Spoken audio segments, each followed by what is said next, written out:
kept pushing on, but then you went too far. When your ship has sailed and all your dreams are lost, everything is wrong, you feel like it's your fault. Just remember, I will be there for you, baby. Remember, there's nothing out there to get you, don't forget it. When life throws lemons, just call me. Just call me. Just call me.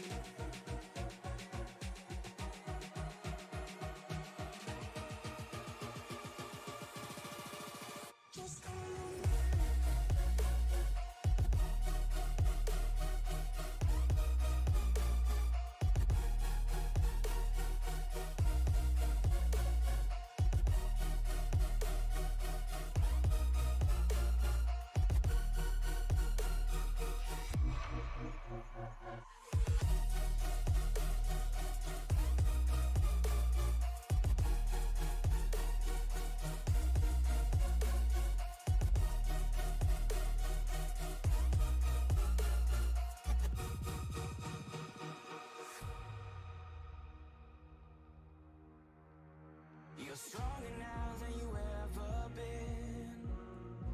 You gotta leave now, it's time to catch the wind. You will climb up high and look through the clouds, and when you're feeling low, I know you'll bounce back. Oh, and just remember, I will be there for you, baby. Remember, there's nothing out there to get you, don't forget it. When life throws lemons, just call me. Just call me. Just call me.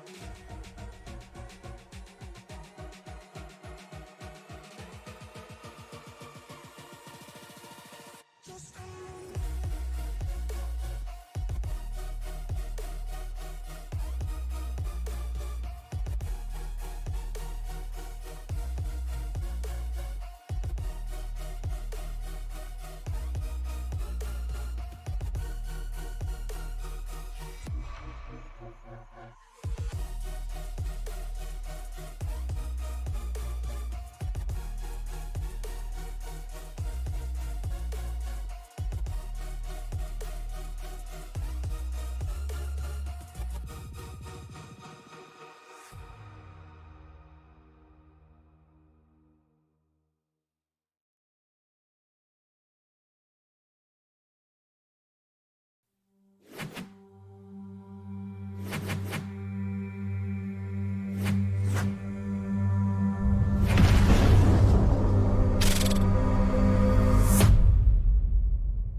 Welcome, everybody, into Sim Racing Media. Tonight, we welcome back the drivers of the SCL Winston Cup Series from the historic Daytona International Speedway. I'm Mike Demoni, up in the booth. Joined with me is Liam Ervig. Liam, how's it going, man? Fantastic. I tell you what, man, there is nowhere that people want to win more than the Daytona International Speedway. This is the first race of the season. What is it? Season 39? Yeah, season 39 for these guys. These guys have been running forever. And that just brings the prestige of this race that much higher. That definitely does, as they are just about through with qualifying. We'll jump down to the grid momentarily, but these guys have been practicing all summer, had a ton of races going on, got back into the winter season, and these guys jump back on our broadcast, and we'd love to have them back here. We'll see if Justin Lewis and Maxwell Caldwell can continue running towards the front here, or if a new face is going to show up. Right now, we will jump on down to the track and take a look here as these guys are loading in. This is once again the SCL Cup Series. It's going to be brought to you by the J&M Group Industrial Services, Michigan's #1 source for CNC and manual machinery repair service. The J&M Group, they've got you covered. As we are waiting, we'll just see if we can go ahead and take a look at the grid here. John Schoenbachler up there on the pole. Maxwell Caldwell just to his outside. Justin Lewis and Nathan Harper are going to be in row 2. Row 3, Freddie Baznez, Andrew Pelishi, Derek Wagman, and Michael Matta in row 4. Row 5 is Johnny Wood Jr. with Trevor Dalton.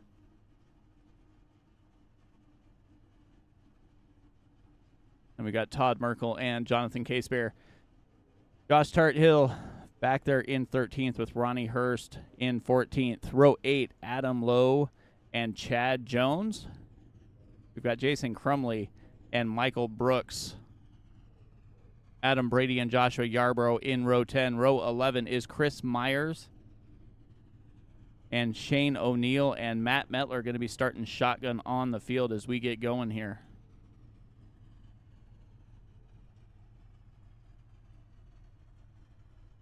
Yeah, it's going to be an absolute blast. We've got a full, well, not full, but we've got a stacked field here of 23 drivers. And, well, from Schoenbachler to Metler, we've got 23 hungry guys ready to get her done here at Daytona. Yeah, waiting for the pole setters to jump up here on the front. Sometimes these guys elect to start from the pits. We'll see if that's one of the things that's going to happen here. Because it is Daytona, it is that super speedway series. It is 100 laps. They have 2 sets of tires laying in the pits. Looks like 100% fuel for the drivers here tonight. So that is where they're going to start. Where are they going to finish, and how is this season going to kick off? As we have our pole setter jumping up onto the spot from Louisville, Kentucky. Louisville, some would say. Louisville, I don't know if I'm one of those Louisville, people. depends on where you're from in the country. Sorry. Yeah, just about everybody ready to rock and roll here. I think we're waiting on 2 more, Johnny Wood and Joshua Yarbrough. But yeah, like you said, it's going to be 100 laps, 250 miles for their iteration of the Daytona 500. With 100% fuel, you're probably going to be able to go 45 or so laps.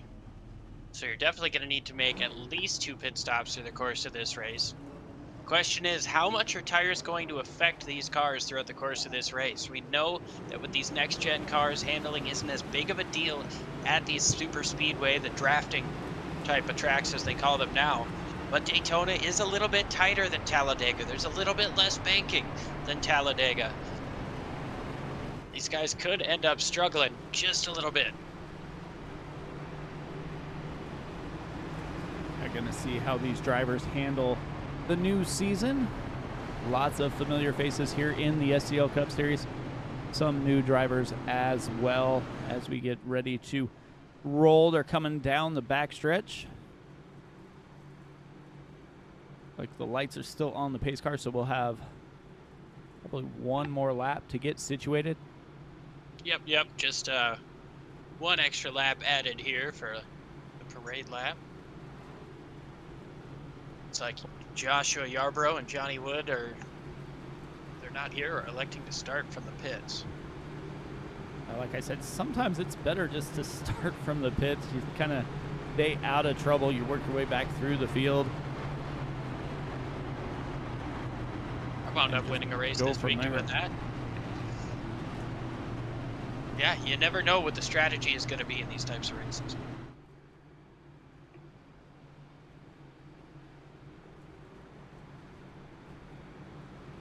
And I do believe, if I'm not mistaken, these guys do have a quick repair. So that is going to be here as well. So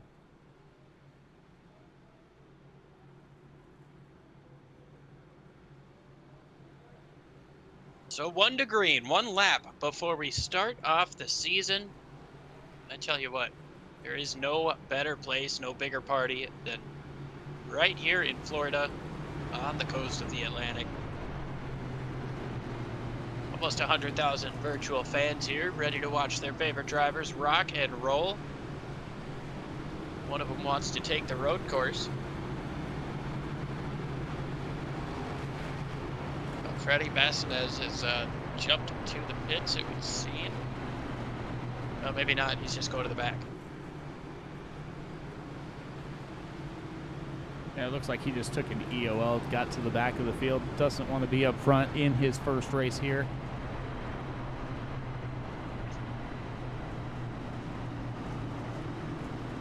Do have Justin Lewis, several of the fast drivers, Michael Matta also up here.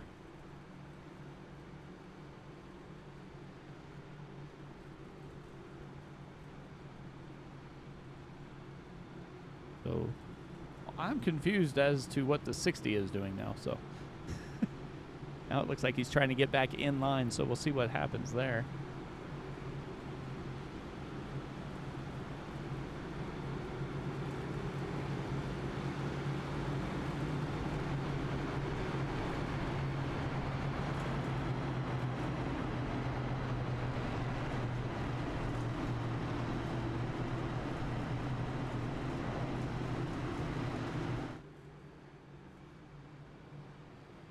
Well, these guys rounding turns 3 and 4, getting ready to start the season. Season of 12 races, beginning here at Daytona, ending in Atlanta on the old configuration, just like the old Winston Cup used to do. It's going to be a blast of a season. I'm excited to start it here and to start it with you, Mike. Definitely, it's going to be a blast. That pace car makes that left-hand turn, and we are set for action here in the J&M Group Industrial Cup Series as they roll off here. Maxwell Caldwell, John Schönbackler side by side, but Caldwell gets a jump, has help from Nathan Harper. That top side is definitely formed up better in the first couple thousand feet here of the race, but the inside lane getting a little bit more steam. Got a big push there on the bottom from the 7 of Justin Lewis. See if Nathan Harper can make something happen down there on the bottom. Well, no, Nathan Harper's up top in the 4. The 33 of John Schoenbachler. He's going to try to stay down below the 94. They're 3 wide for the lead getting into turn number 3. Yeah, Maxwell Caldwell got a little out of shape there as Shane Blackler went down below him. And we are wrecking back in the back. Looks like Chad Jones maybe Around got goes the 8th, around it. Michael Brooks goes around. Wagman, Crumley, Yarborough. Yarborough's We're still in the green. mid start. Yeah, still green. I don't think anybody went fully around. Caution is now out. I was gonna say that shook up the field. Something fierce here. Race control had to jump in and manually throw the yellow flag in there because while there was a lot of contact, iRacing didn't register the spins. And I'll go back and see if I can see where that happened, because when they don't crash too much, that's kind of hard to go back and watch, but not what I wanted. Let's see if we can get... I think the 39 was the first one I saw get turned sideways there. Yeah, let's see if we can find it here. The 39, Derek Wagman.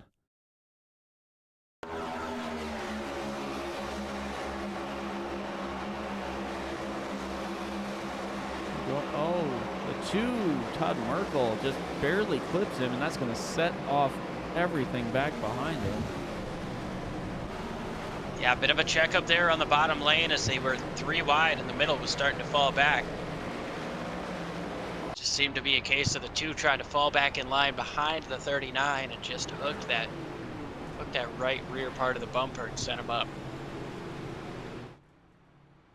So Andrew Pileshi is going to take over the race lead on our first caution after now 2 laps complete. Michael Matta in second place, Nathan Harper, Trevor Dalton, and Maxwell Caldwell falls back to fifth place after getting put 3 wide into turn number 3 on the first lap.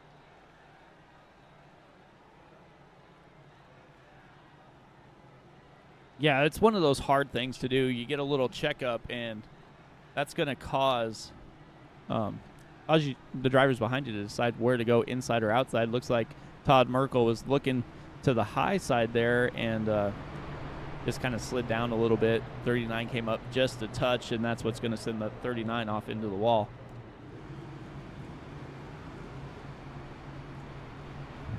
Pit stops, all but 6 came in that time. Looks like these guys want to get topped off on fuel, Well, knowing that they're going to be right around that halfway point on what they can do. Yeah, I was going to say, with this short little pit stop, you get the few laps, and then, you fill it up, run the caution laps. It's probably going to be closer to that 60 lap mark here, where you're going to be able to, have to pit for fuel, and that's going to make it one more pit stop here, and you take advantage of a yellow. You do, because I don't know that you really want to try and come down under green flag conditions more than once, especially if you're going to do a quick splash and go. Yeah, you definitely want to be able to make those pit stops under caution if you can. We've seen what happens when you've got to make a green flag pit stop here. It is one of the most risky situations you can get into. Because coming up off of that corner, it tightens up, and you've got to crank a hard left and slam on the brakes. You've got to assume everybody behind you is going to be on the same page as you are, or know to be out of the way, move up the racetrack, just to have a little bit extra space in between. So on the Cup race yesterday, Martin Truex Jr. locked up his brakes getting onto pit road at Talladega. They can do it. Anybody can. Yeah, you've seen that happen multiple times.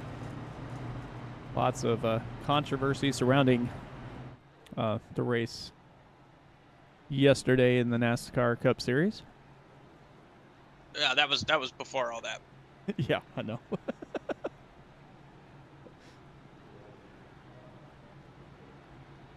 Although interesting, Michael Matta running the apron here. Is that just for funsies, or does he potentially think running that shorter line could help him out with fuel? Oh, it might help him out.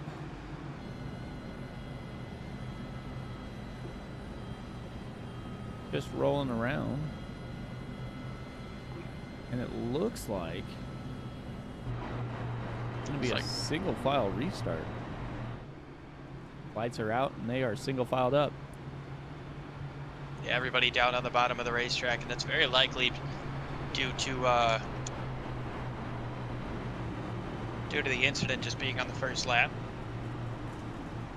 Do these guys run the old Winston Cup rules? Single file restarts? No, usually they double up, but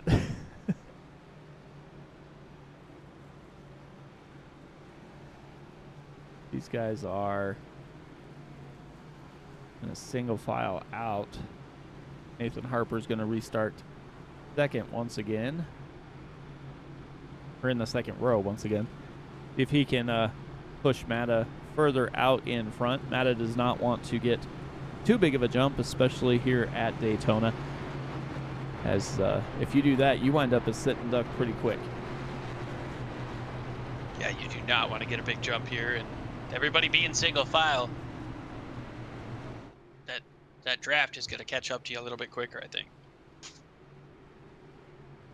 Yeah, and you're going to see some drivers probably pull out pretty fast to go to that high side to see if they can make a few passes pretty quick, but Matta's definitely going to have the advantage being down on the bottom.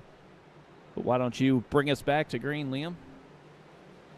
Well, pace car makes that hard left turn. Everybody grouping up, trying to close in on the back bumper of the car in front of them. Green flag is in the air. Michael Matta's going to lead us down with a huge shove from the forward of Nathan Harper.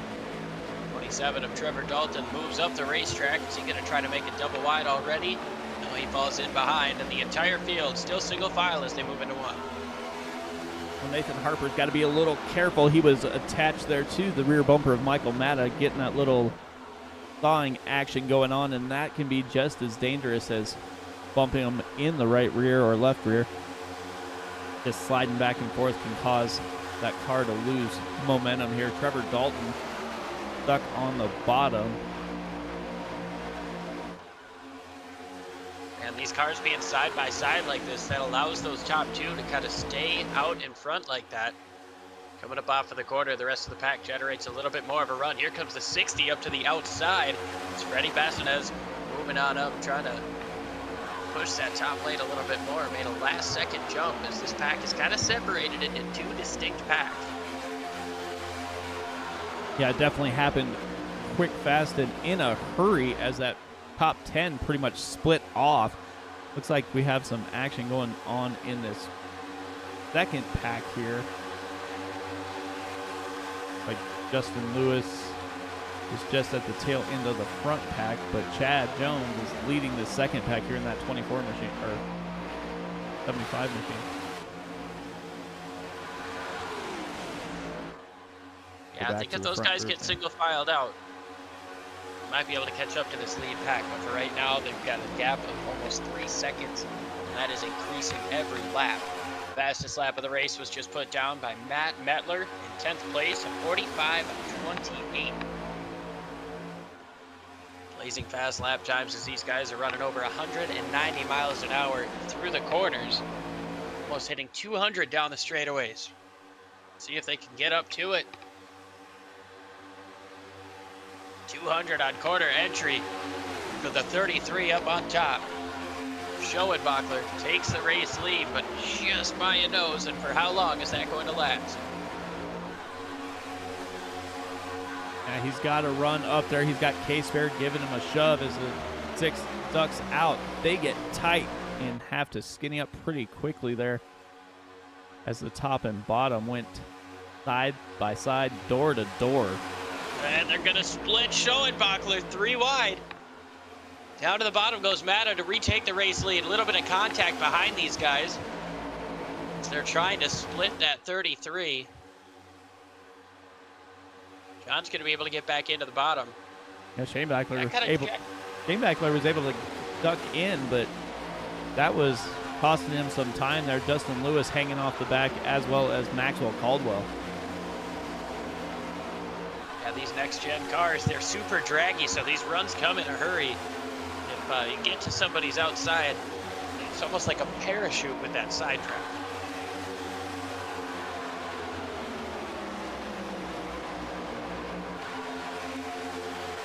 It looks like Jonathan K-Spare is going to try and make that top side work. Derek Wagman back there as well. Don't look now, but that second group has gotten single filed out. They're about 3.6 seconds behind the lead pack. 7 cars single file. We'll see if they're going to be able to close in on that group in front of them. Now they're playing a little hopscotch as they're going to let Chad Jones go to the lead. Chris Myers is going to fall back to the tail end of the line. You know, kind of see what car is going to help them get to the front the fastest here.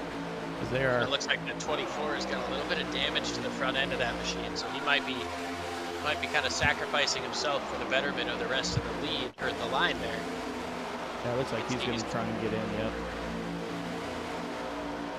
He's out of the draft, but he's fallen back considerably up on that top side. Is that a Pontiac paint scheme? Josh Tarrant Hill in the Aaron's Dream Machine Pontiac, it looks like. Get another look at that in a little bit as we've got to change the lead as Nathan Harper is up front in the Ford. Matta moves up to the top side. 94. Caldwell doesn't want to let that happen.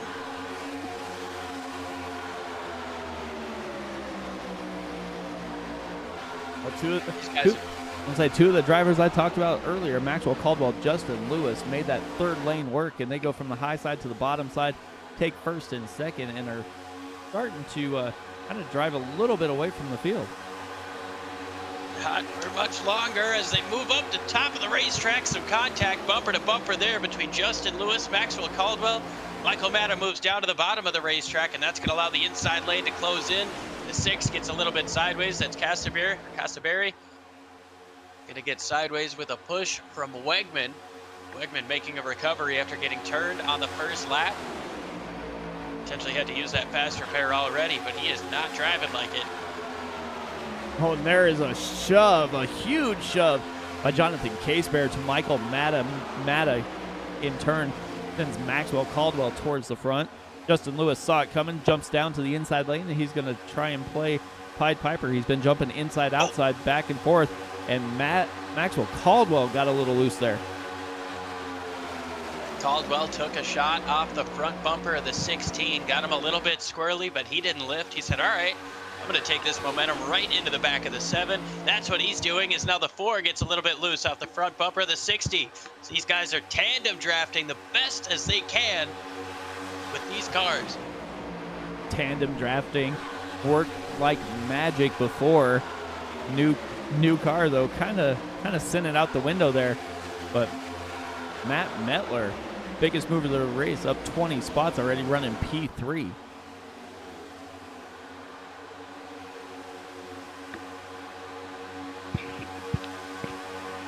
Yeah, great run for Matt. Obviously, we've seen him run numerous races. We've heard him up in the booth before, too, and good to see him doing well up here in the 20. Oh, no, he's up in the 311. And he just fell back pretty quickly as that bottom line just took off.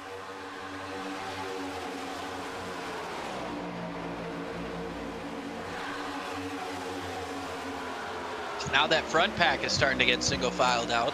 The rear pack has been able to gain about a second since they single filed out, but this front group being single file, that's going to make it a little tougher. Yeah, it's definitely going to make it a little bit tougher here.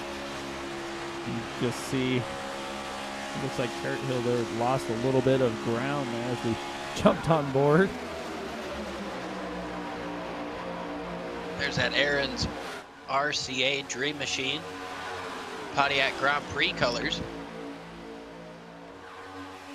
Guys still a little bit separated, but one thing to note, Chris Myers in the 24 is still able to hold on to this draft for now, so good news for him. If they are able to close in on this lead pack, he's going to be able to race for it for a little while. Yeah, I think he had a little bit of nose damage on that ride, so him trying to lead the pack, all it was doing is slowing him down. So he's like, I'll just jump to the back. I should be able to catch the draft, just stay with you. And that's exactly what he's doing so far. But up front, it is still Nathan Harper.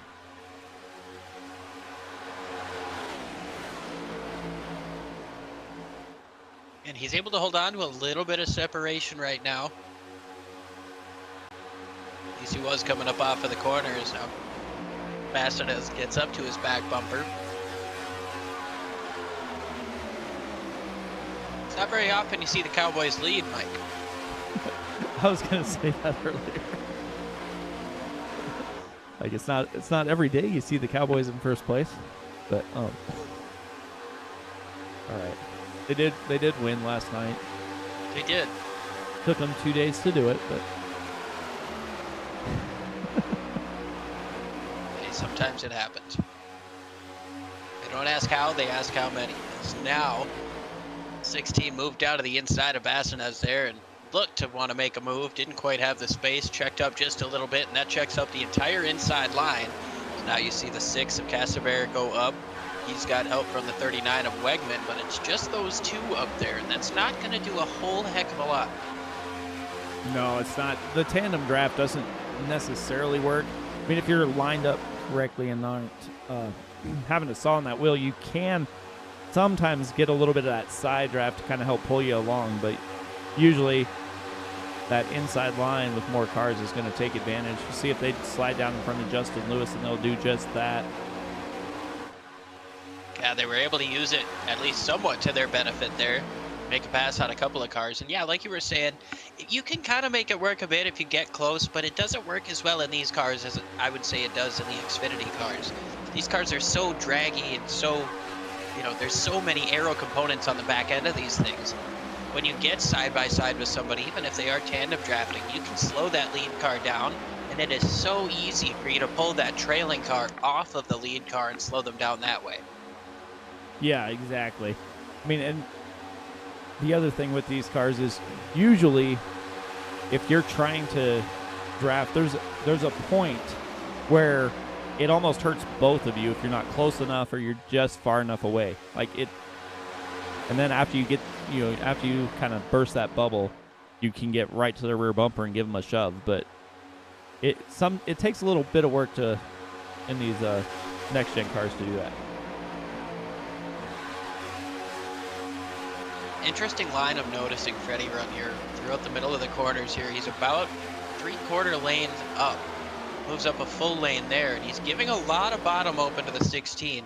He cuts back down the racetrack coming up off the corner to fall in behind the race leader, Nathan Harper. But I don't know. I wouldn't be comfortable leaving that much bottom open through the middle of the corners. Michael Mata has shown a lot of patience. Because most of these drivers probably would just stick their nose down and take that place because they should be able to get sucked up to the rear bumper there of the 4. But Mata hasn't done that yet. And it looks like the 60 might be trying just to keep that nose, get a little air to that nose, cool it down a little bit as he does it every corner. That is certainly possible. He is pushing like crazy down these straightaways. Just trying to get some air to that nose to not overheat. It's early on in this Daytona 500 type event. No real reason to push anything super crazy right now. And I'm sure that Mata feels the same way. Every time he sees that bottom open, he's probably thinking to himself, hey, we're only 20 laps in. We've still got 80 laps to go, 200 miles. It's a long way to go. I don't need to stick my nose in right now. Yeah, definitely. On board here with Mata, you can kind of see the line that's happening.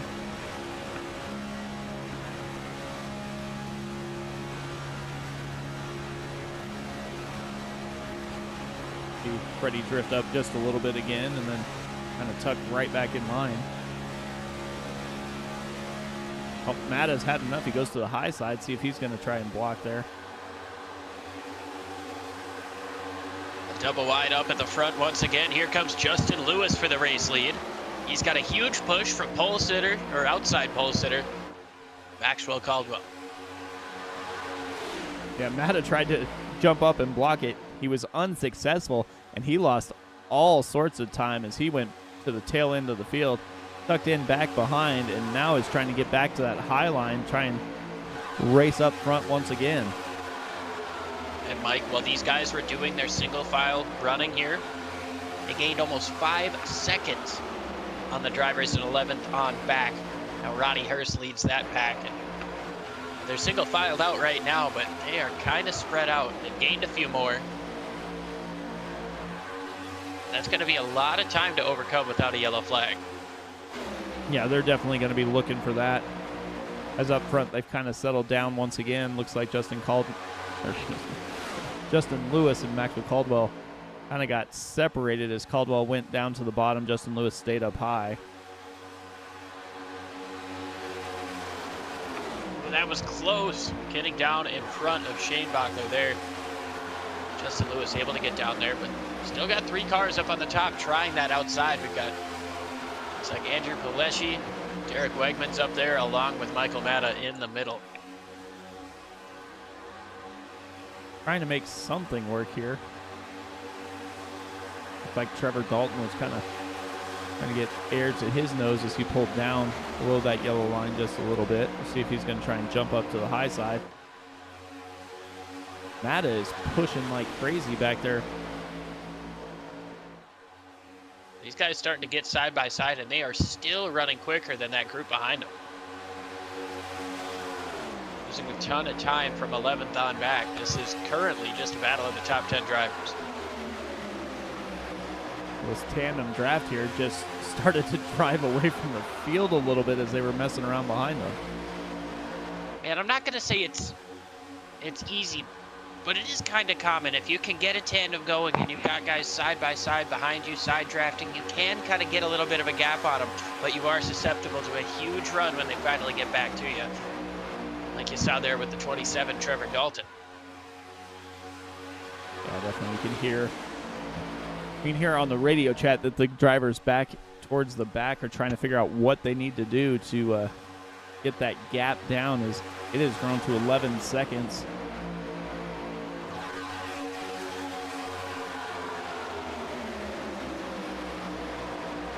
11 seconds and counting. These guys need to switch positions up or something to try to get somebody new out front. But I mean, these guys up front, they're lapping. So these guys are running 40. I'll say these guys are running 46-second lap times, and the guys in 11th on back are running 47.5. So they're losing a ton of time quickly.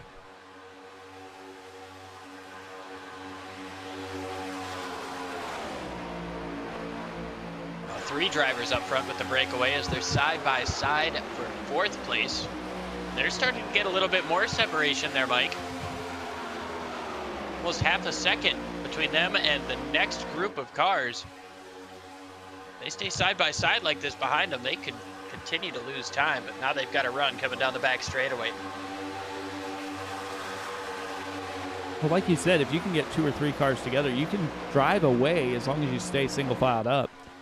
But I think what hurts them is the fact that the 60 keeps pulling up out of line. If he would stay tucked in, at least for a full lap, they could have that a little bit of advantage there. But with him basically abandoning the draft on every corner, it's not helping that push very much. Well, another thing with that is that, I mean, these cars are so draggy. When you're behind other cars, and you've got cars behind you, I mean, it creates such a big hole in the air. You can definitely utilize that draft with some help. However, with the amount of drag that we see on these cars, is 27 all the way down to the apron for a moment, is that if you are the last car in the pack, you've really got to stay tucked up in there because you could lose this draft very easily. Well, I mean, we basically saw it happen, and that's how this huge gap happened. Is oh, whoa! Michael Matta Matta goes down to the bottom. Very aggressively, very late move there, but he's going to have a run to go to the lead. And Mike, I think that's exactly what happened to Matt Mettler. As we talked about him a little while ago. Right now, it looks like he's off the track. He fell back to that rear end pack there. And it looks like he just called it a race. Looks like he's out. So.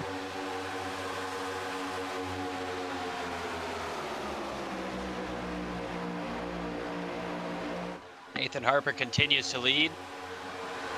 Freddie Bassanez and Jonathan Tassaber. Michael Matta in fourth place. Derek Wegman in fifth. Single file up front as Shane Bachler falls to the back. If these guys could stay single filed out, they could really put a pretty big gap to that second group. We'll go back and take a look here. As you have Josh Harthill leading now. Getting a shove there from Adam Lowe.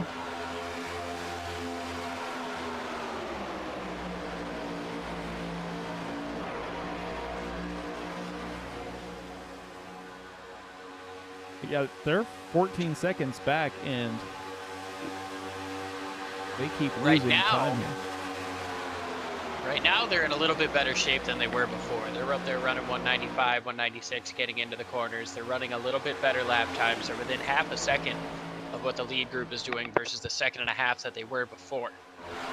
So they've got something figured out. They need a little bit more work. They need a little bit more research and development, trial and error. But they're doing the right things. I think it's just this lead pack has got 10 cars compared to their 7. There's so much more disturbance in the air. So much more going on with these cars. They're able to just push through that air better. Yeah, I think you're exactly right. We will keep an eye on that gap, though, as it sits at 14.1. It has remained there this lap.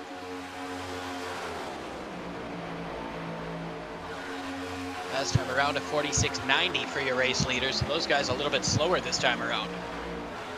Yeah, they are 32 lap. They're Sorry, reeling Mike. them in pretty good. Yeah, this is a good combo they've got with Adam Lowe and Josh Tarrant Hill. Pontiac Grand Prix looking real good and cutting through that air. The way only a Pontiac can.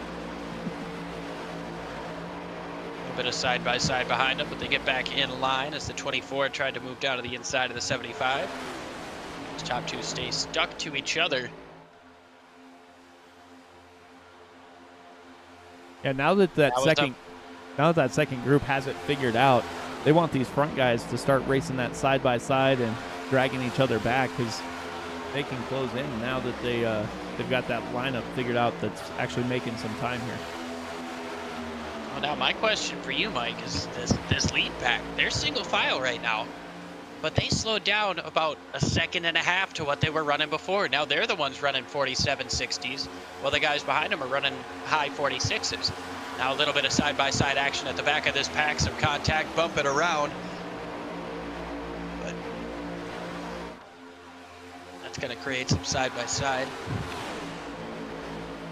But I wonder if these guys are potentially saving fuel up here. 5 of the top 10 drivers as up into the wall goes the 12, or 27 rather, Trevor Dalton. It almost looked like he got a little bit of a bad bump there from the 81 and just kind of made a little right-hand move there at the end of the corner, but got back down and staying in that high line. Yeah, I wonder if these guys up front are maybe trying to save a little bit of fuel, or maybe if they were, because 5 of the top 10 drivers have not made a pit stop. Only one of the drivers in that rear pack, Ronnie Hurst, hasn't made a pit stop. Everybody else made a pit stop on lap number 3. No, it's not a whole lot, but if that's the difference between going to the end on one more stop versus 2, that could be almost a lap of difference on the racetrack. Well, more like half a lap if they've only got a splash, but if you're out of the draft, you're out of the draft. Yeah, exactly. I mean, and yeah, they came down on lap 3 there, most of them.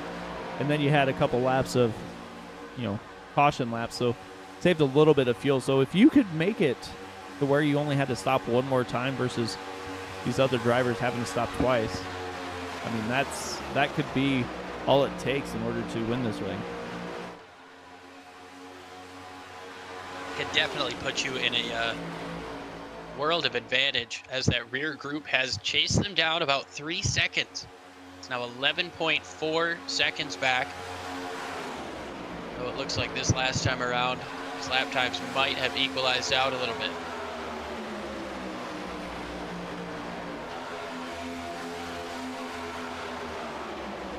Trevor Dalton up front, one of the drivers who has not yet made a pit stop. Mike, we've heard numerous times, whether it be NASCAR on Fox or NBC, or maybe if it's one of our other friendly neighborhood companies out there, talk about when you're leading in the pack, you're using so much more fuel. You're hitting that wall of air completely uninterrupted or undisrupted by any other cars in front of you. You're going to use more fuel leading the race. And as somebody who hasn't made a pit stop yet, I feel like that's a little bit risky. Yeah, I definitely don't disagree. And it's probably smart on Harper's part, after he led a lot of that, just decided that he's going to pull out and kind of hang mid-pack here. He's hearing the 6 may be pitting soon here. Gotta wonder if other drivers like Matta, Harper, Dalton, if they're going to be pitting soon as well. Well, looking at the way the race has been run and how much they're here coming they all in. come. Everybody in the lead pack but the top 3. Harper's in, Bassanez, Dalton, Matta, Casimir, Wegman, and Shane Bachler.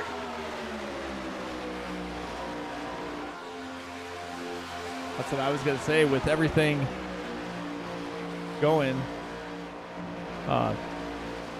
especially with how hard they were driving. You know, Matta, Wagman, everybody moving in and out, trying to take advantage of the draft, going high and low and stuff. Definitely probably cost them a few laps here. But if they're pitting here on lap 37, we're at least going to see one more pit stop now. Oh, we most certainly are. These guys have no shot at making it, you know, from here. They're going to have to make a pit stop again, and it's just after that 1/3 mark in the race, too. So I would anticipate we'll probably see the next round of pit stops right around 68 to 73 if we stay green. However, it'll be interesting to see what these guys up front can do. How long can they stay out? We all pitted on lap number 3 under the first and only caution of the race so far. Race leader is Andrew Pelesci, followed by Max Caldwell and Justin Lewis.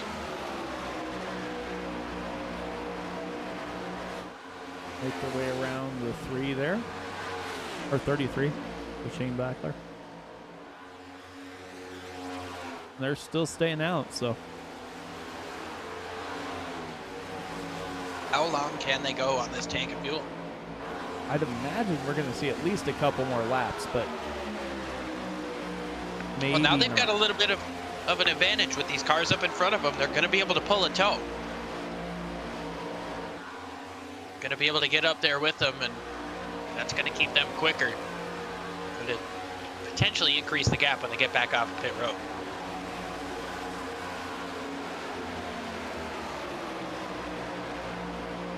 And the leader of the drivers who just pitted is just coming to the start-finish line here, and that's Nathan Harper. And he is still hooked up with the 60. And those guys able to get away much quicker than the 6, the 16, and the 39 of Wegman.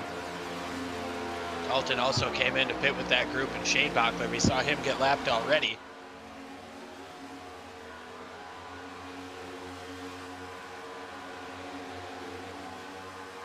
And now they are mixed in line with the drivers that have hit pit lane. So we'll see how this is going to affect them, if they're going to be able to stay out maybe another lap or two.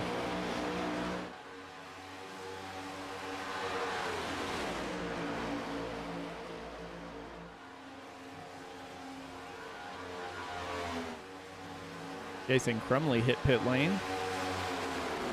Like he might have locked him up trying to get slowed down to pit road speed.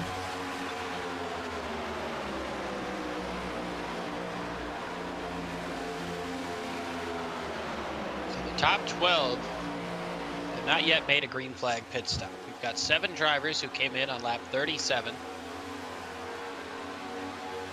Anticipating making this a straight up 2-stop race.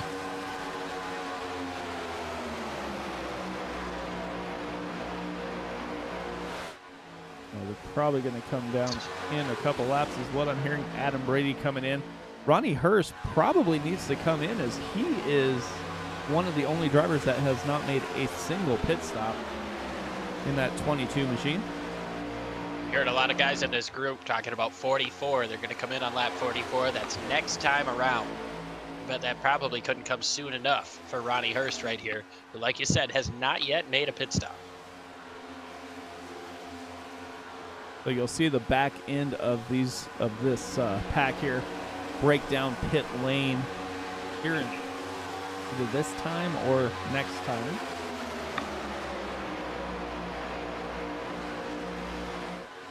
And it's another huge advantage for Pelesci, Caldwell, and Lewis to be behind these guys. They can save a little bit more fuel. They can run 3/4 throttle, half throttle, and still make good speed. That allows them to stay out for just a little bit longer. So I'm gonna say they're gonna make their way down this next time.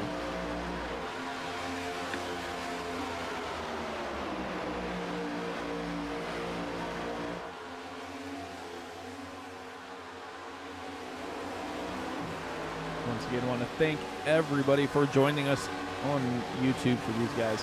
These guys put in a lot of work. I want to thank our sponsors, as always. The race being brought to you also by Robert's Ballscrew Repair, the industry's leading provider of full-scale CNC ball screw repair and remanufacturing services. Great screws at a reasonable price.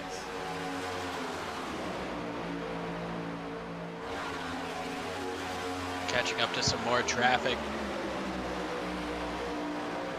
Gonna be the 4, Nathan Harper, and the 60 of Freddie Bassinet. I would have thought you would see these guys. You're going to see these guys start to slow down just a little bit here, but they still have not pitted. Adam Lowe, Chad Jones, Chris Myers, Garrett Hill, Hurst, Merkel, Brooks, Neal, all coming down. And yes, it looks like these 3 in the back are going to come down here as well as they started to spread out. Oh, no. I thought they were spreading out to make their way down pit lane, but they are not. Oh, we got a slow car up on the top side. Looks like that might be Crumley. Yep.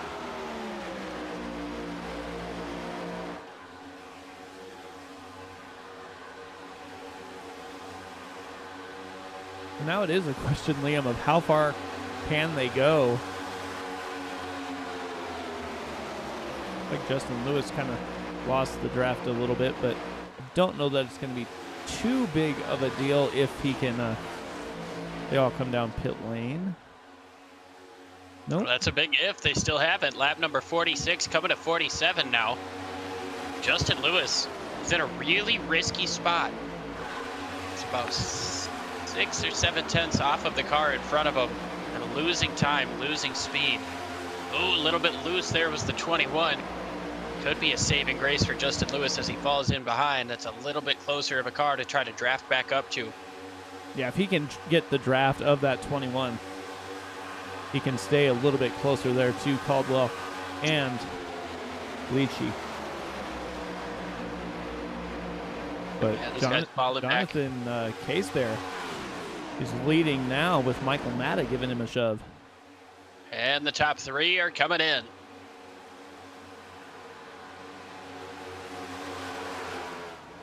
Clean entry. So now Nathan Harper was just in front of these 3. He's going to try to run as fast as he can and cut into that lead as much as possible. These guys don't take tires.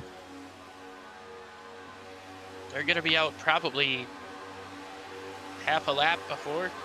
Looks like they're all coming in taking tires, at least 2. 4 tires for your top 3. So Nathan Harper is going to have a chance. So come up off of turn number 4. Top 3 are off of the pit lane. Getting into turn 1 about now. We'll see what this looks like in terms of a gap. Obviously, the cars on the track already are going to have a lot of momentum coming up off of the corner. These 3 all sliding on the flat part of the racetrack, trying to get everything that they can. Right now, the gap is 3.5, but it's a 20-mile-an-hour discrepancy at this point. 4th on back is catching up in a hurry.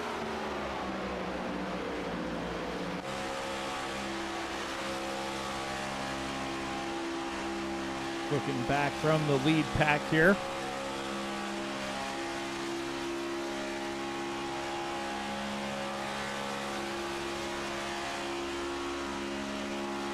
I thought this was going to be a little bit tighter than it is. It is a second, but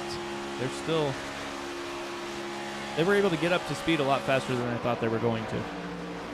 Yeah, but now that those guys are within that 1 second range, they've got a sniff of that draft, and they have got a loaded up pack. So they are going to be ready to catch up here. Still sitting just about a second, but this guy's up front tandem drafting really hard getting into the corner. Yeah, Justin Lewis, Maxwell Caldwell has raced against each other several times here, several years, I'd imagine. And they know what each other are capable of, and they are out in front. But as we hit the halfway mark, we're going to step aside, take a quick commercial break. We'll be back to more racing action here as they are going to be grouping right back up. We'll wait a second, see if this group goes on by. They caught him pretty quick here. Yeah, got that run, got that draft coming up off of turn number 2. Harper moves up to the top side, little side draft and a push for Bassanez.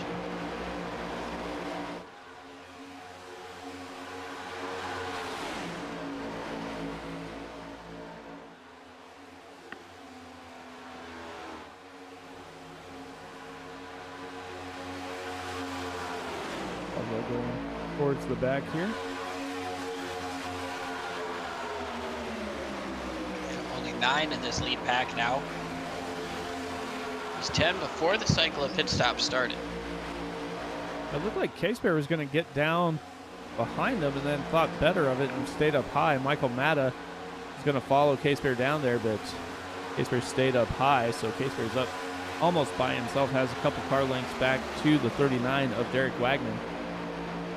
Some close quarters there getting into turn 3. The 16 maybe thought for a second about moving up to the top side of the 60. Thought better of it, moves back down to the bottom as now Wegman fills that spot up top. And look at those two all by themselves now as Matta moves up to the top to help. Now it's 3 up on the top, making things happen. Making things happen as they're going to be coming up on a lap car here in front of them. Definitely don't want to try and go 3 wide with the lap car showing up here. Single car, so they're going to come up on him pretty quickly here. We'll see if he's going to pull down and go to the apron. It looks like it is the 33 of Shane Backler. Yeah, we saw him go a lap down earlier. He got his lap back when the top 3 pitted. However, he was not able to hold on to any draft. So unfortunately, he's going to go a lap down. 1 lap down now, but for the second time today. Definitely. So as these guys have single filed out, we're going to step away. You won't miss any of the action. We'll go side by side, and we'll be back after this.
right, everybody, welcome back to the J&M Group Industrial Services Winston Cup Series presented by Roberts Ballscrew.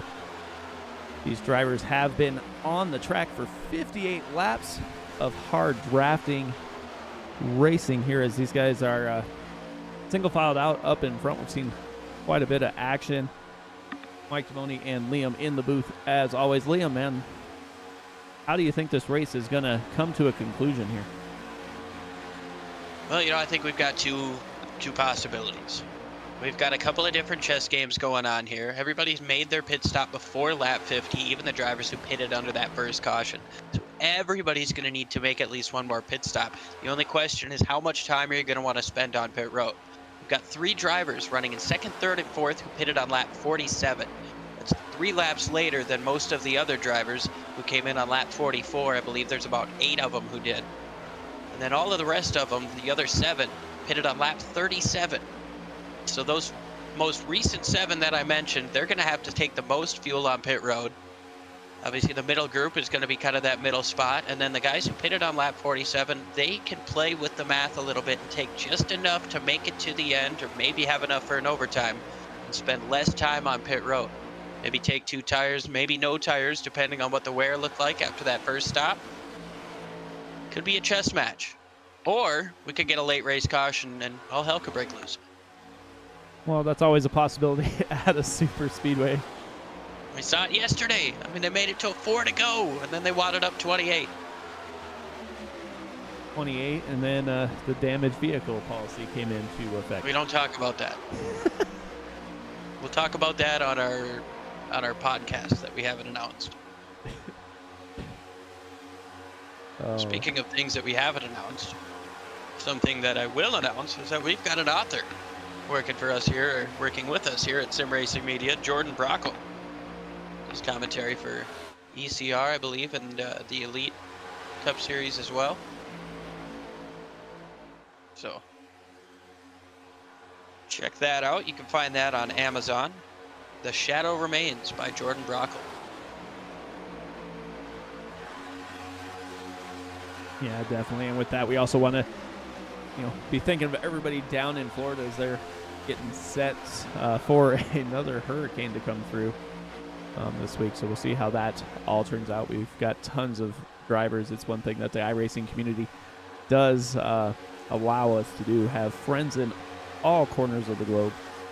And, just thinking of Florida right now. Yeah, no, we have a lot of friends in Florida. Matt Metler, who joined us for the beginning of the race, made it about 26 laps.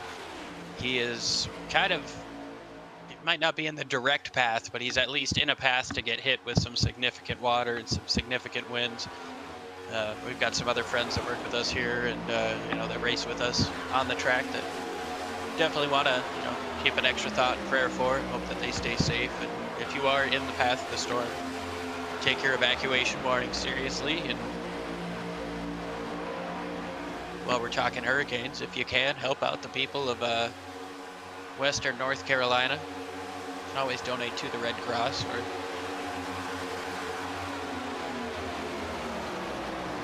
maybe search up another charity if you so please. There are plenty of charities helping out in that area, and former NASCAR driver Greg Biffle, he's doing a lot up there too. And has his helicopter out there delivering all sorts of stuff as we see Trevor Dalton get by Ronnie Hurst. Ronnie Hurst was one of the later drivers to come to pit lane. He jumped up in front of Justin Lewis there. He is pretty quick. He just has not had the track position to take advantage of it. No, not at all. He got not caught up, but he got stuck back in that second pack after the restart. Wasn't really able to show his speed. He got up to the front of the pack, but he was kind of saving fuel a little bit, I would assume. So once he got back into the middle part of that pack, he was able to kind of run 3/4 throttle and still get a lot of draft. His speed picked up considerably, and well, yeah, he just kind of lost the draft there. He's obviously got a quick car. He's able to slot 3rd in line here. Probably won't have very many friends as Lewis moves down to the bottom side, trying to make room. But he's doing what he needs to do, and sitting right behind the race leaders is a really good way to make sure you get the free pass when that caution comes, if that caution comes. Yeah, we've seen it a few times in some other different leagues that we broadcast for. You'll just lose the lead lap, and you can just stay up here and race with these leaders and just hope for a caution, so you get the lucky dog, and then you know you can race with the leaders once they stack them back up again. I must say he did a much better job of that than Daniel Suarez did yesterday.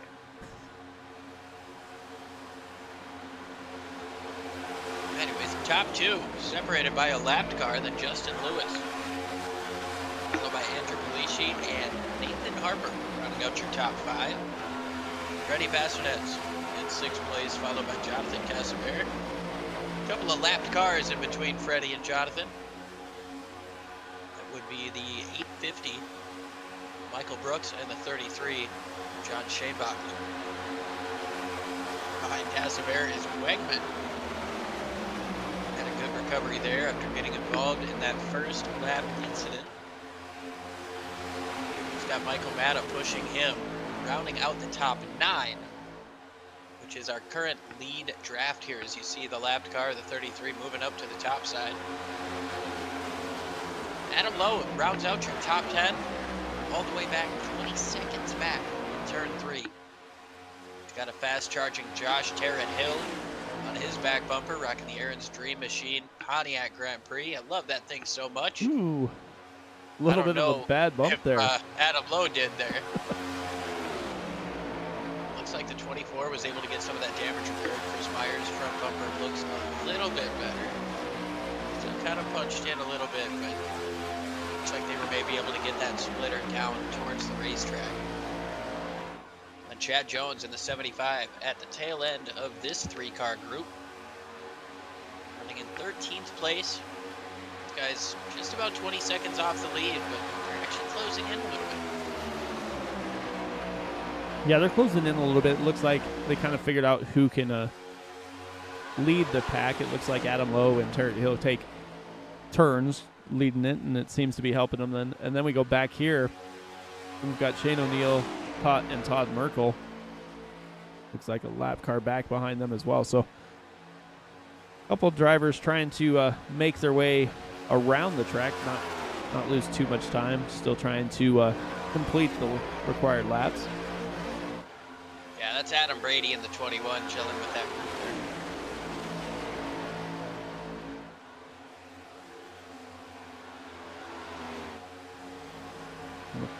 The front of this pack is all lapped cars, and Trevor Dalton is probably content just to sit back there and let them lead it. That way maybe he can save a little bit of fuel, because he knows that he's going to have to come to pit lane probably somewhere in the neighborhood of 5 or 6 laps from now. So he's one of the first drivers that did hit pit lane on lap 37. I would say the window for everybody is open to make it from here.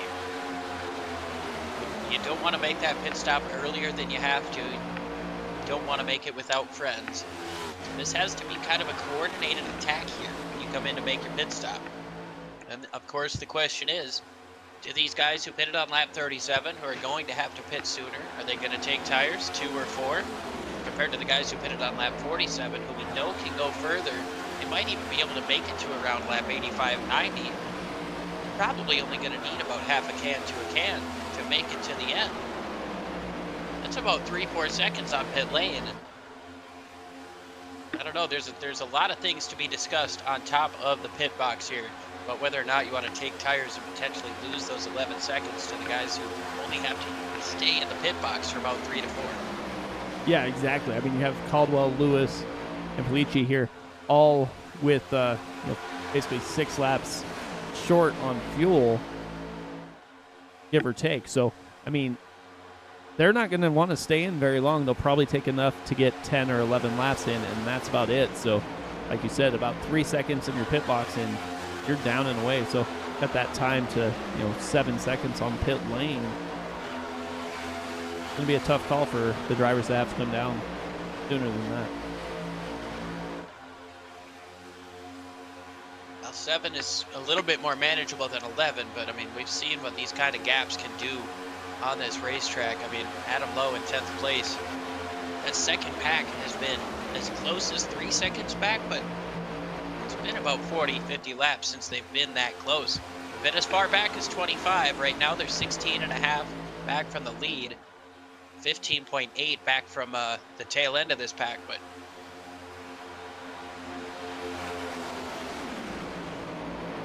these guys doing as much as they possibly can. Adam Blow, Josh Terrett-Hill, Chris Myers, and Chad Jones. Interesting to see what these guys got going on. Oh, one way up the racetrack at the back of the pack. Almost as if he lost a tire. I believe that was Jason Crumley in the 83 at the back. Chase Elliott looking paint scheme. Oh, there you go. But I want to look at Adam Lowe. He's doing a pretty good job leading that pack back here. These guys now within 15 seconds of the race lead, running about 4 to 5 mile an hour quicker. And here comes pit stops. Trevor Dalton, Nathan Harper, Freddie Bassett,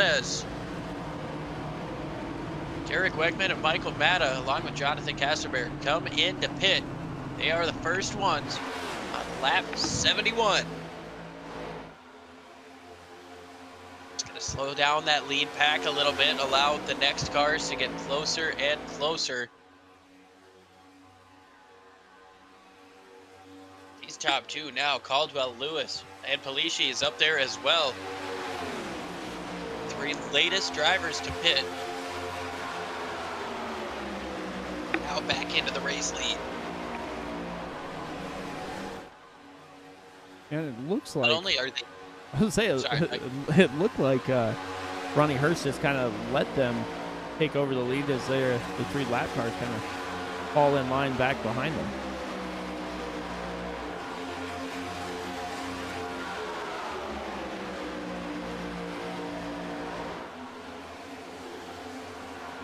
How much saving do these guys do up front? I mean, they obviously took over the race lead. However, they've got a significant gap back to fourth place. We see 3 more cars with these guys, but those are all lapped cars. It's Ronnie Hurst, John Shanebachler, and I believe Jason Crumley is still out there. I was Right, correction. It was Michael Brooks, but he has fallen off of the draft. So 5 cars up in this lead pack, 2 of them a lap down. And now they're going to catch the drivers who did hit pit lane. Ooh, lane move there by the 94 to move back up. It's going to get around the 39 of Wegman. That definitely looked like Caldwell thought Wagman was going to go up high, and Wagman did not. He stayed right on the bottom. So that kind of almost threw a wrench into the plans here, but Justin Lewis is all over the rear bumper there of that 94 machine. All over it, trying to get everything he can, even through the turns. He's not really saving anything right now. They're gapping the 4th place car.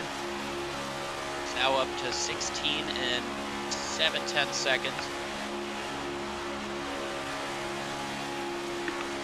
How long do they go? How quick are they on pit road?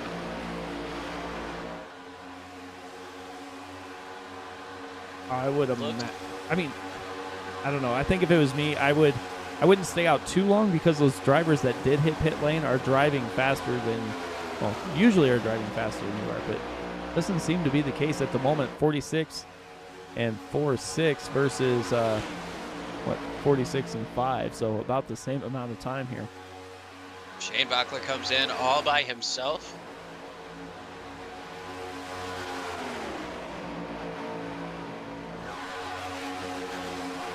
I think this top 3, their plan is to just get as big of a gap as they possibly can, spend as little time on pit lane as possible, and then try to get to the end, race amongst the 3 of them. I mean, that's definitely sound strategy. And they have 17, almost 18 seconds back to the next group, and they have 42 back to the group that just pitted. So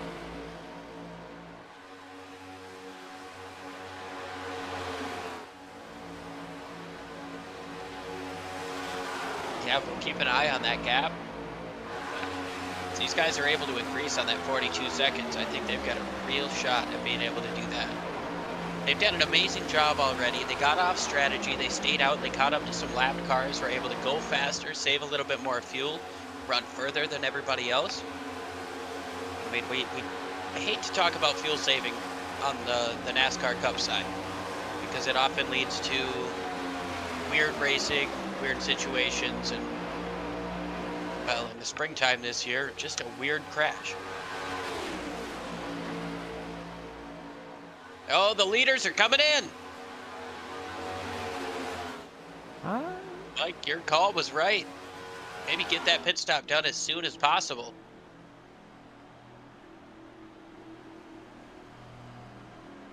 I mean, you keep that gap. I mean, as long as you're in and out of your box relatively quickly here. These guys, see if they take tires. Fuel only. Yeah, fuel only on all these guys. So they just lost the race lead. There's Adam Lowe taking over the race lead now. Still yet to pit. Josh Terrett-Hill right behind him. Chris Myers. These guys all over each other, getting a little bit squirrely down the back straightaway. Realize now this is the race for the lead. Maybe not the race for the win, but right now, Adam Lowe is leading laps at Daytona.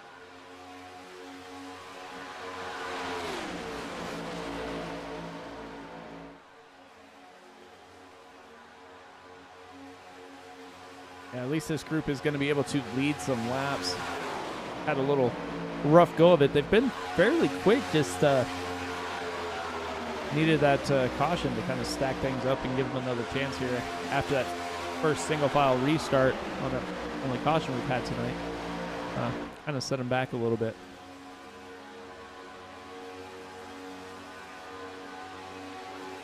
But going back, looking at these three drivers, Caldwell, Leachy, and Lewis, they still have a little over 7-second lead back to the next group that did hit pit lane, and that is led by the 60 of Freddie Bassanez and Trevor Dalton.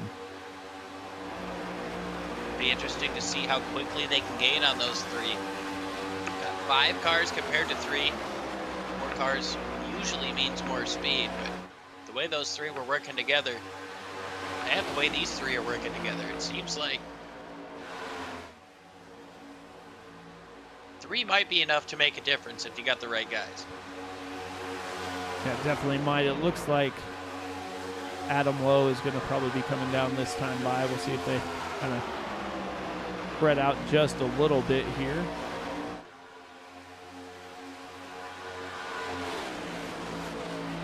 Yeah, coming in up off of 4. Everybody but Crumley comes into the pits. Adam Lowe gives up the race lead. Shane O'Neill's going to stay out. He's got the 2 of Todd Merkel with him. These guys just 6.5 seconds, 6.25 seconds in front of Maxwell Caldwell. Yeah, they last pitted on lap 44, so we know they're going to have to come to pit lane. All going to be a matter of when as we hit that 20 to go mark here.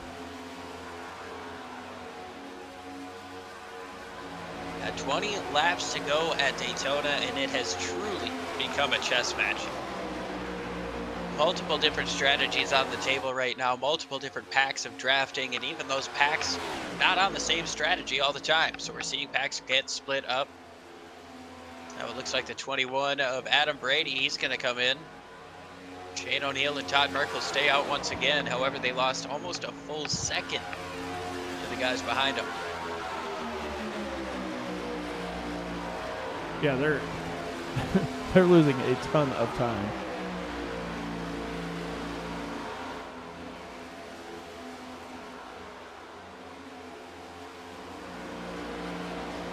Five and a quarter second back to third place Caldwell.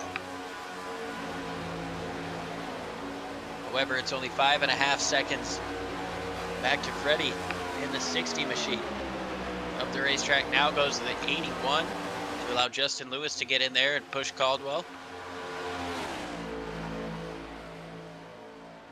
Yeah, it definitely seems like Justin Lewis has the better machine for pushing, as he's been able to push that 94 Chevy of Maxwell Caldwell to the front on multiple occasions and get this gap rolling once again. They're slowly starting to increase the gap back to 6th place there. Yeah, it's a tough ask to try to increase on a group like that, and you just gotta take it where you can get it. Might have been a little bit of contact getting squirrely in this second group here. I know they're trying to talk with each other. They're trying to get on the roofs and get everybody in line so they can catch up to this next group.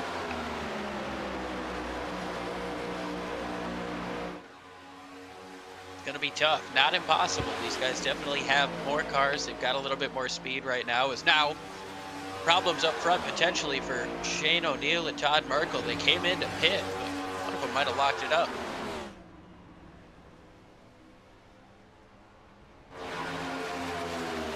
Yeah, it looks like they definitely were hard on the brakes to get in there.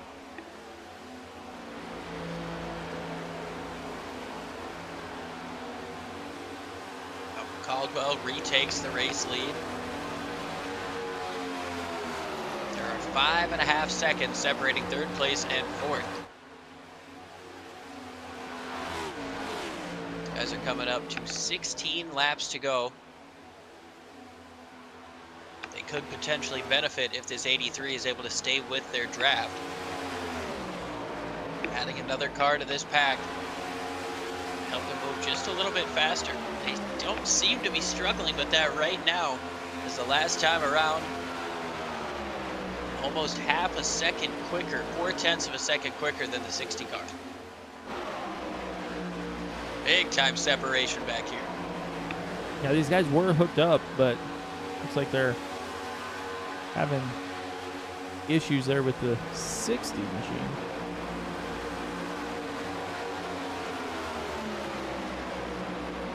If Trevor Dalton and Jonathan Casebear decide to go around, or if they're going to just fall in line. Did you see what I saw there? What did you see? Might be a little connection issue between the 4 and the 60. Yeah.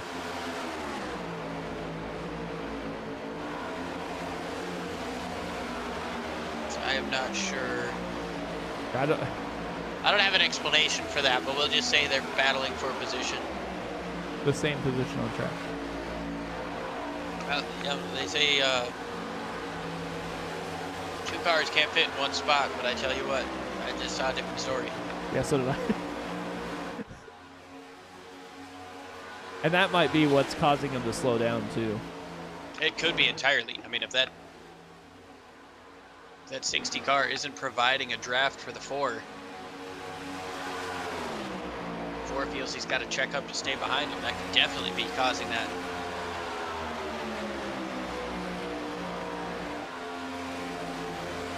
Right now, 14 to go, and it is a 3-car race right at the moment. They've got a 4th member of the band, Jason Crumley in the 83. He has multiple laps down at this point, 3. Got a lot for DNFs here today. Matt Mettler seems to be the only one. Started the race, packed it up. Other than that, everybody involved in that first lap crash still on the racetrack. We have not even seen the caution flag since the 2nd lap of the race. Yeah, now another driver joining this lead pack. The old switcheroo happens once again in the top 3. Fastest lap of the race right now just went to Trevor Dalton, a 45.18. And they are gaining. If they can stay lined up, they can close this gap, but still 5.5 seconds at the moment. I think just with the amount of cars that they have, they're going to gain the most time on corner entry, and at the end of the straightaways, they're going to have just a little bit more top-end speed, and with that, they'll be able to carry it into the corner deeper, lose a little bit less momentum. You seem to scrub off a lot of speed coming up off of the corners here at Daytona. It's not like Talladega where you can kind of be wide with it and sweep off of the corner. It tightens up here. These guys will scrub off just a little bit of speed, but that time around, second group, 0.2 quicker than your leaders.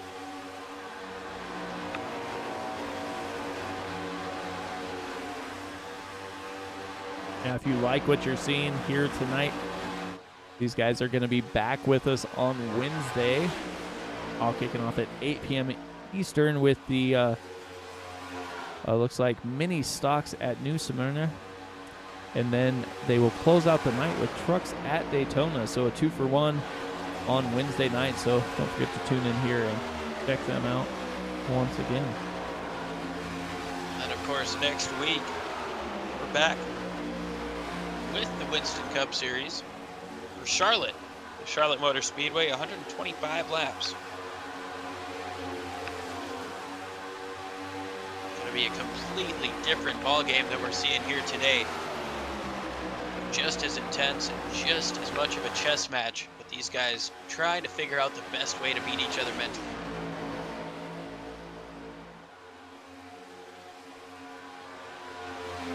Less than 5 seconds from third to fourth now. That gap is closing in a hurry. 10 laps to go this time. Can they get there? And if they do, what happens?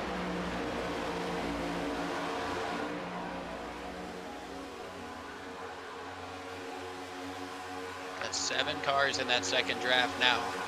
5 in the front. 2 of which are lapped cars. They might be a little bit off the pace.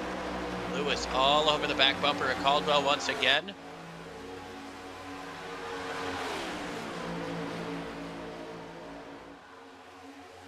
.3 as they come up off the corner. It is going to be close if they catch him. But it is possible. I mean, they're gaining 0.3. Almost. Let's see if they come by this time. About half a second that time. So they can get there. It's going to be close with 9 to go. But just think about that run that they're going to get when they get within about a second of these guys. And if these lap cars fall off of the top 3, A, they're going to be slower, and B, that draft is going to come a lot quicker as Lewis scrapes the wall trying to make that switcheroo. Yeah.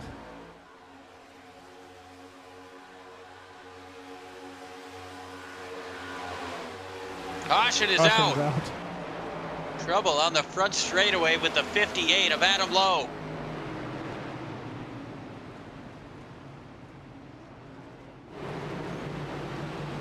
Adam Lowe into the wall. Got turned around. I'm not sure if there was contact. And everything. Before that initial contact, but everything we just said went out the window.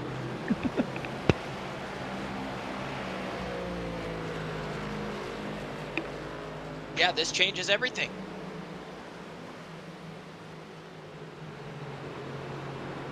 Adam Lowe bringing out the caution for just the second time here tonight on lap 92. Oh, let's go back.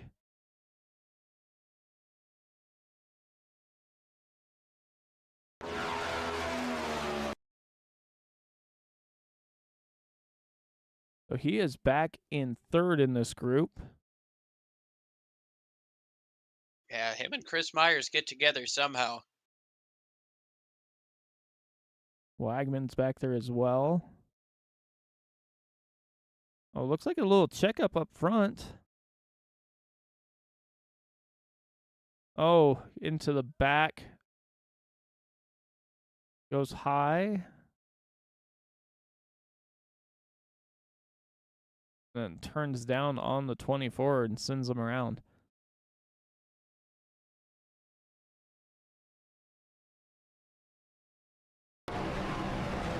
An unfortunate deal for both of those guys. Fortunately, not a crazy amount of damage on either car, but sketchy spot there for Lowe to spin right back up the racetrack as the leaders were coming. Yeah, just... Shane Bachler's going to get the lucky dog. Leaders have to stop to wait for the pace car.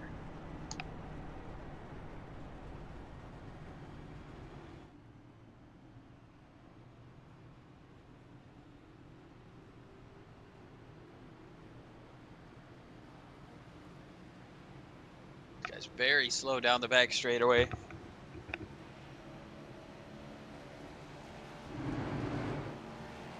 And here comes the pace car. iRacing.com Ford Mustang comes around to pick up the race leader. Caldwell, Polici, and Justin Lewis almost played the perfect strategy here. Yeah, those are the drivers Almost got a that. shot. Yeah, those were the drivers that said, "Please, no caution." But just as I was getting ready to say, once you get within that 2.5 range, you're gonna get a huge run. And I think those guys behind, they were closing in on that. They were gonna get there with a couple laps to go. Of course, that's a moot point. It's all out the window. Now the question is, do these guys get enough fuel in to potentially go to overtime? As we know how cautions tend to breed cautions on these super speedways. Yeah, it's one of those things that, you know, especially on these restarts, these late race restarts, everybody tries to make as many positions as they can, as fast as they can. So we'll see how that's all going to turn out here, as it looks like we have a couple drivers coming down pit lane. Like they might be expecting maybe another caution, some of these drivers having to pit again.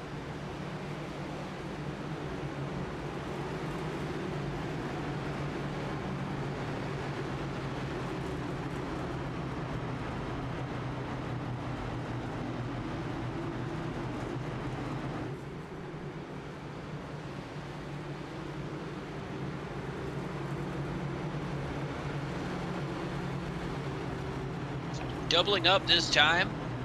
Race control obviously deemed a single file restart appropriate after the first lap incident.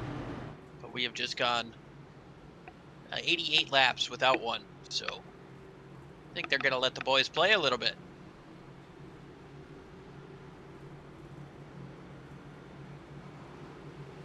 Yeah, definitely. It's going to be interesting to see how this works out, as Caldwell and Lewis are both going to line up on that bottom side. They've been working pretty well together all race. I'd imagine they're going to stay hooked up, and we'll see if Polici just is able to get down behind them, or if he stays up to try and control that outside lane.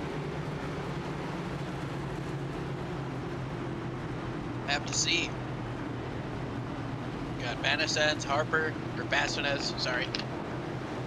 Dalton, Matta, all getting their first sniff at the rear bumper of the leaders for the first time in quite a number of laps. How aggressive do these drivers get? Gonna be 5 laps to go on the restart. Will it be our final restart, Mike? Handshake lap, we can see.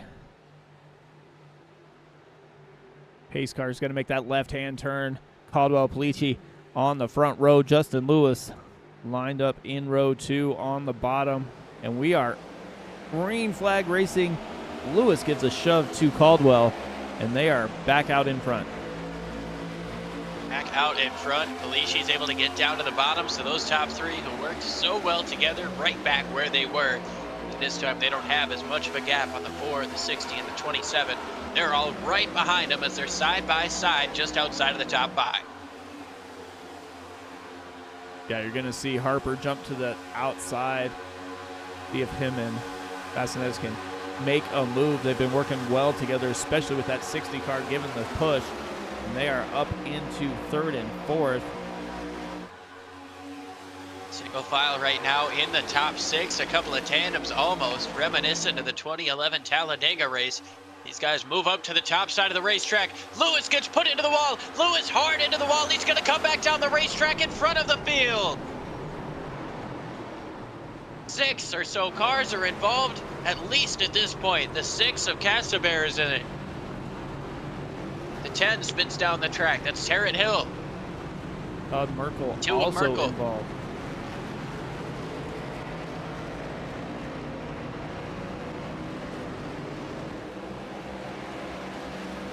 Huge crash coming across the start finish line.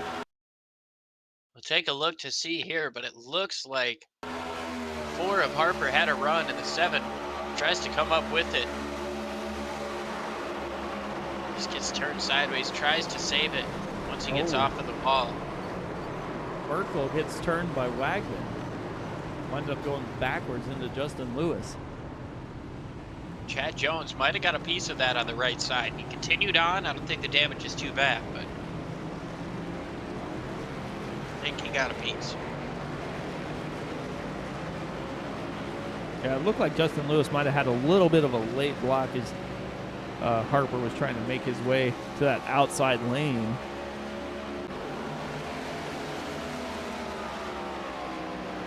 And I mean, I think Caldwell was kind of trying to block it a little bit too. I don't know if he realized that they were going 3 wide for the lead at that point, or at least attempting to. When the 7 moved up, Caldwell kind of tried to get up in front of him a bit, moved off the bottom. Which is kind of a situation where 3 cars don't fit into one space. 7 of Lewis is coming up.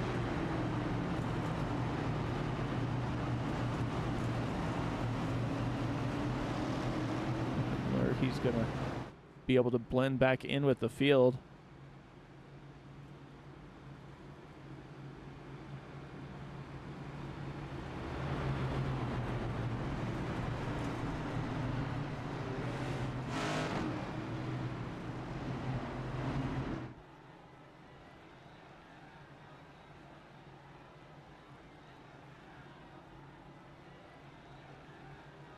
Well, we are officially going to go into overtime here. Going to see some pit stops at the back, numerous damaged cars after that incident on the front straightaway. And this will be our only attempt at a green-white checker finish. Only one attempt here today.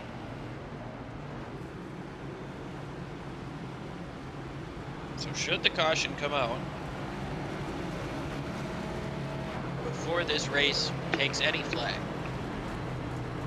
well, if it comes out before the white, the race will be over. Obviously, if we take the white, pretty much means no more cautions.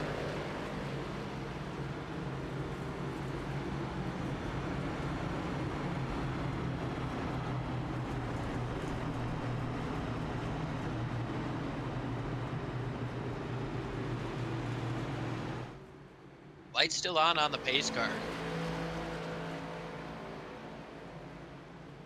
We don't know exactly how much fuel these guys up front took. Took about 7 seconds, which I think is a full can. Probably gives them a little bit extra to get to the finish. But do you start to worry at any point, Mike? Not with running these caution laps. I think you're fine. Being as how it's the second one. If it would have been green and then just went straight to green-white checker, maybe a little bit.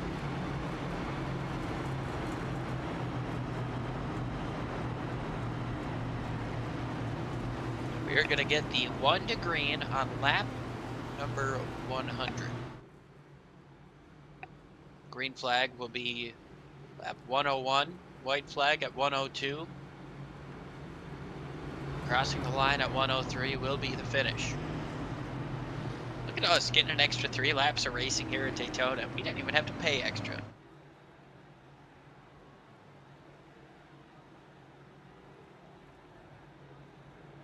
Well, now it's going to be a little bit different as the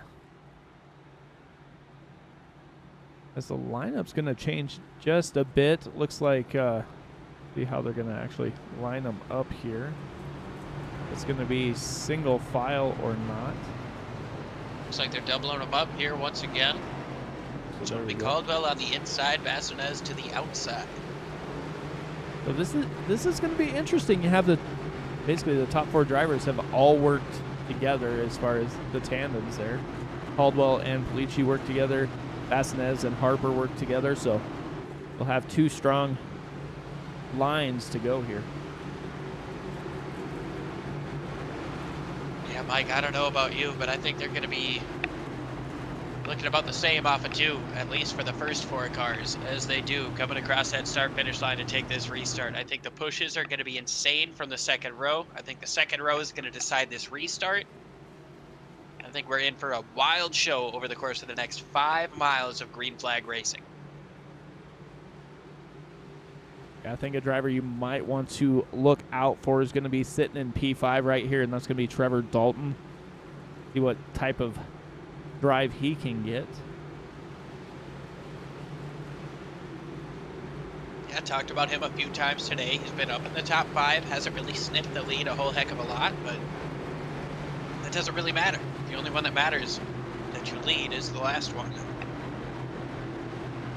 It looks like we've got 16 drivers on the lead lap. Realistically, they all have a shot. Well, no.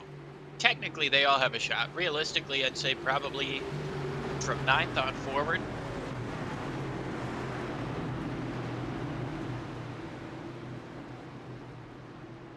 As long as you're in the pack here at the end, anything can happen. Pace car's about to make that hard left turn.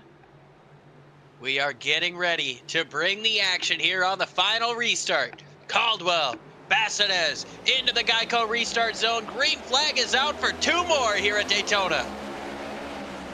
It looks like Bassanez did not get going. Looked like he almost spun the tires there, but not to worry. He has Harper right on his back bumper. See if they're going to be able to work through. Caldwell slides up in front of Bassanez.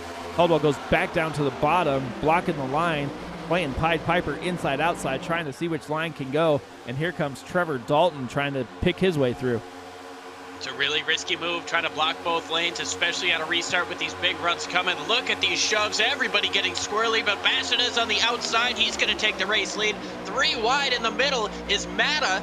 He's got Schoenbacher to his outside, to the inside is Trevor. Still 3 wide, but coming up off of turn number 4, coming to the white. Freddie Bassanez holds on to the race lead with Nathan Harper behind him.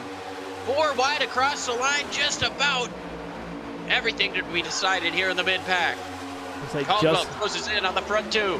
Like Justin Lewis, 3 wide, 4 wide, almost trying to get back to the front where he was before he was involved in that late race caution. Maxwell goes high. Bassanez slides up to block. And here comes Trevor Dalton. Palici now to the back bumper of the 60, pushes him forward by about a car length. The top 2, single file. Can Palici get a run? They're making contact in the back. Couple in the wall. They're crashing behind. Nobody's got a shot to push the 81. Can he get the run to come around the 60? No, he can't. Bassanez is going to win the Daytona 500. Andrew Palici in 2nd and Trevor Dalton in 3rd.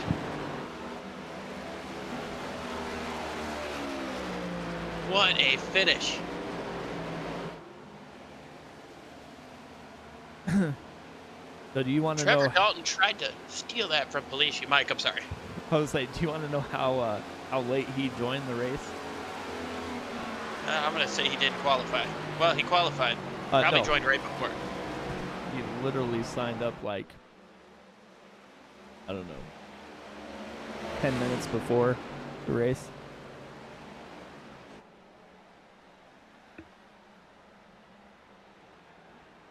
What a way to make your statement here in this league. You know, I believe this might be his debut. It does sound like it is his debut. Oh, he's gonna high center himself.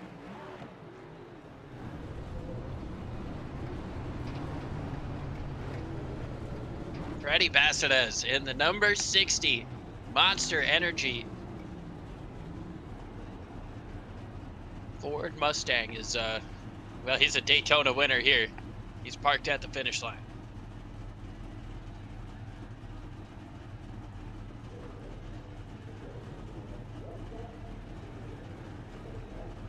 One way to make a statement here.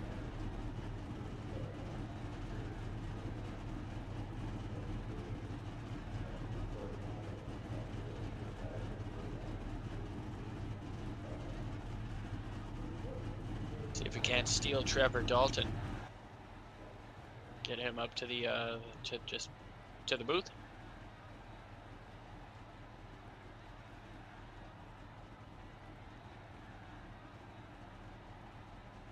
Hey, Trevor, it's Liam and Mike up at the booth. You got a copy? Good evening. Hey, man, phenomenal run. You come home third. Tried to take away second there on that last run of the finish. Walk us through your day. You seem to have a top 5 car, but once those 3 out front got way out front, top 5 seemed to be about everything anybody could do. And that 60 and the 4, they were just them two together. I mean, they were pretty gosh darn fast.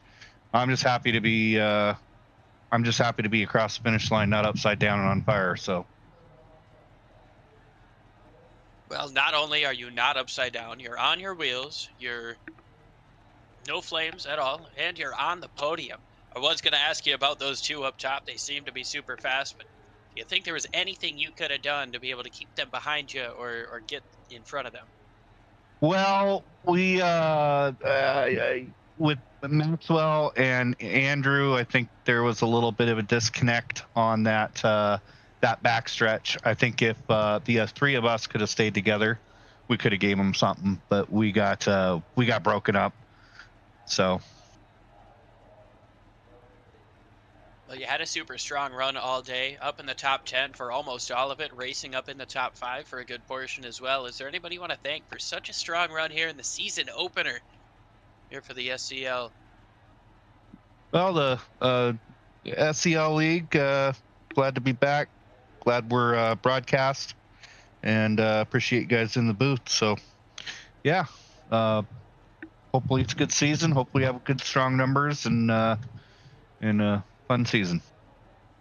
Awesome stuff, man. Can't thank you enough for joining us up here, and congratulations on starting this season strong on the podium.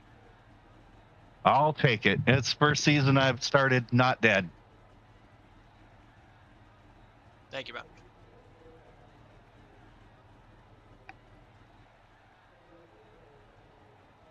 All right. See if we can go ahead and get Alicia in here now.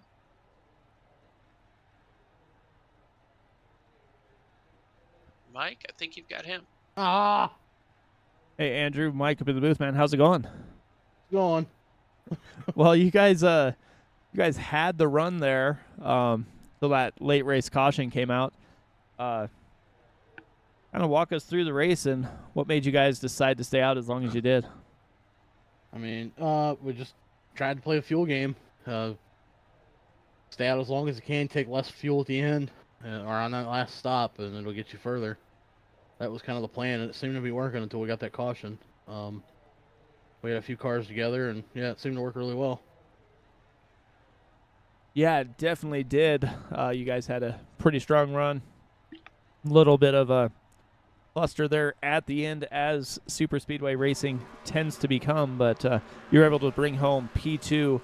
How do you think the season's going to go for you after such a strong first run here? I mean, hopefully well. Daytona is different than everything else, and I like tracks where you actually have to drive a lot more than this, so hopefully it goes well. Definitely, man. Well, anybody you want to thank for your run tonight, or just day before we get you out here tonight? Yeah, shout out to my teammates, Todd Merkel, Maxwell Caldwell, Justin Lewis, Trevor Dalton, I think. Dalton. Sorry, Trevor. We put together a pretty good strat there, and unfortunately, due to our own poor decisions, it kind of all fell, well, mainly because of that caution, it fell apart, but we just couldn't hold together there. But shout out to them guys. Definitely, man. Well, congrats again on your P2 finish, and look forward to talking to you later in the season. Cool. Me too. Thanks, guys. All right, and then last but not least, we've got the man who takes the checkered flag here at Daytona. Freddie Bastinez, how you doing? Good. How about you? Doing pretty good. We just saw an amazing race, and before we continue, am I saying the last name right? Wait, say it again? How is it, Bastinez? Yeah, that's good. Okay. Well, it seemed for a while that maybe fourth place was going to be the best you could do. Those guys up front, they had a massive gap there at the end, but that late race caution set you up in good position. Walk us through your race leading up to that final caution. You guys had a long green flag run, a couple of green flag stops. Yeah, me and Nathan, we were working together all race pretty much. Once, yeah, we were good on the first stops. We were pushing really good together. On the second stop, like we knew we were gonna be slower, so we were kind of like hoping for a caution. And it did happen. So we were just trying to push each other. It didn't really work because there was somebody in between us. But when the caution came out, I knew I had a really good chance at winning it. So let me remember what happened here. Oh yeah, so me and Nathan, we had a good run. We were lined up. And then it was, yeah, Sean blocked him, or I don't even know his name. Let me see it. It was Justin. Justin blocked him. And he started a wreck. Good thing Nathan didn't get involved in that. From there, yeah, me and him were 1 and 2. I had to block a little bit to get to the win, but I got there. Yeah, you and the 4, you guys worked so well together tonight. You guys might have been the fastest pair out there. How long have you guys been working on this? How long have you guys worked together? We've been friends recently, I'll say a few months ago. Yeah, I mean, we're friends. We race some races together. We'll hop into Draft Masters late at night if we want to. So yeah, I mean, I feel like I'm really good at pushing here in these cars. Yeah, you guys looked like Dale Jr. and Michael Waltrip out there. And before we finish up, talk about that last lap. You had to throw a couple blocks. Might have been a little contact with the 94 on one of them, but you were able to stay out front, get that right push, and get out front. Talk with us about that last lap. Yeah, the blocks. I mean, on the first one on 94, I mean, I wasn't trying to kill him, but then again, I had to make it. So we definitely did make a little bit of contact, but he did save it. So that was good. And then once I was out front, the guy behind me, what number was he? The 81. He just did not get a run on me for some reason. I thought I was going to get a run and have to make another block, but he didn't. The 27 came towards the end, but he was too far back. So pretty much off of 4, I knew I had it. Well, you got a super warm welcome to the league with a win at Daytona. Is there anybody you want to shout out for such a strong run to kick off this season? Yeah, definitely Nathan Harper. He helped me out that whole race, so I wouldn't be here without him. Thank you, him. And yeah, that's really it. Well, awesome stuff, man. Congratulations on getting the win in the Daytona 500. Thank you. That was Freddie Bassinez, your race winner. Well, I think about all we got left to do is go through this the finishing order and talk a little more. Yeah, definitely, man. We got the race results here of the season opener. We got Freddie Bassinez, Andrew Polici, Trevor Dalton up there on the top 3. Nathan Harper, strong drive all night, as well as Maxwell Caldwell. Josh Charrett-Hill trying to get inside that top 5. Comes up just a bit short, running P6. Shane O'Neill, Michael Matta, Chad Jones, and Chris Myers round out that top 10.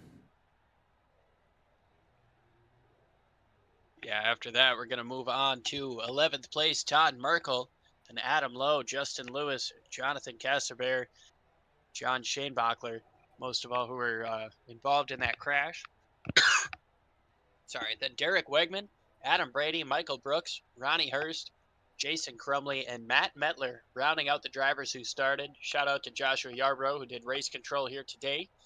Johnny Wood Jr. never got the engine fired. Oh, not sure he's going to end up getting points for it, but we'll keep you posted on that in the coming weeks. Mike, we move on to Charlotte next week. Totally different style of racing, but this next-gen car puts on amazing shows at these mile-and-a-half tracks. What are you looking forward to? Oh, definitely looking forward to that. Forward to see how these guys can actually drive a racetrack that requires a little bit more skill.